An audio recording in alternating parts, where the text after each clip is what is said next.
আজকে শিখব কিভাবে 2 মিনিটে জিমিনি দিয়ে সুন্দর ছবি এডিট করা যায়। তো আমরা চলে যাব প্রথমে আমাদের ফোনের লবিতে। প্রথমে আমাদের যা জিমিনিতে,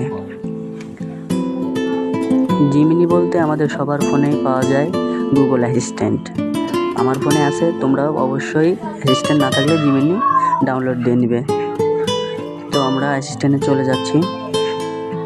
অ্যাসিস্ট্যান্টে যাওয়ার পরে তোমাদের সবার ফোনেই লেখা থাকবে, ওপেনে ক্লিক করে তোমরা ভিতরে ঢুকে যাবে। তারপরে একটু ওয়েট করতে হবে, ওয়েট করবে তোমরা, প্লাস আইকনে ক্লিক করবে।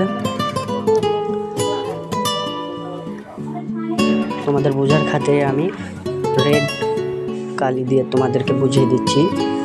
তো আমরা প্লাসে ক্লিক করব, তারপরে এই যে ফটো নামে অপশান আসবে, তোমরা ফাইলেও ক্লিক করতে পারো, আমি ফটোতে ক্লিক করব। তো ফটোতে ক্লিক করার পরে আমরা চলে যাচ্ছি আমাদের ফোনের গ্যালারিতে। আমি একটা ছবি সিলেক্ট করেছি, তোমরা ছবি সিলেক্ট করার পরে অ্যান্সার থেকে বেরিয়ে টিকটকে চলে যাবা। টিকটকে যাওয়ার পরে তোমরা ডাইরেক্ট সার্চে চলে যাবা।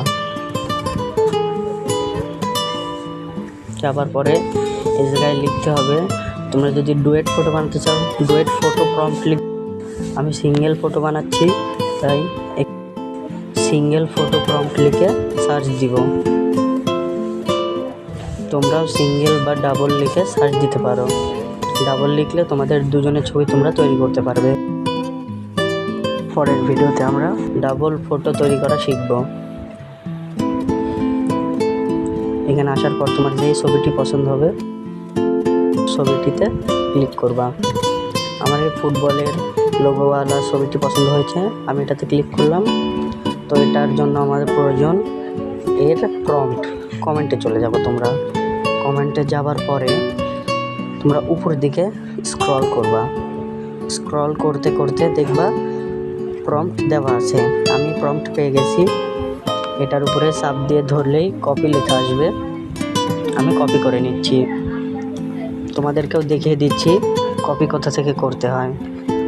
তো তোমরা এখান থেকে কপি করে নেবে। নেওয়ার পরে তোমাদের প্রম্পটটি কপি হয়ে গেছে। এবার তুমি আবার জিমিনিতে ফিরে যাবে। যাবার পরে এখানে এই প্রম্পটটি পেস্ট করে দিবে।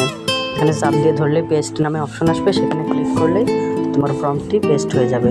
তো উপরে যাওয়ার পরে আমি যার কমেন্টটি নিয়েছি তার নাম লেখা হয়েছে এখানে, এই নামটা আমাদের কেটে দিতে হবে, ডিলিট করে দিতে হবে।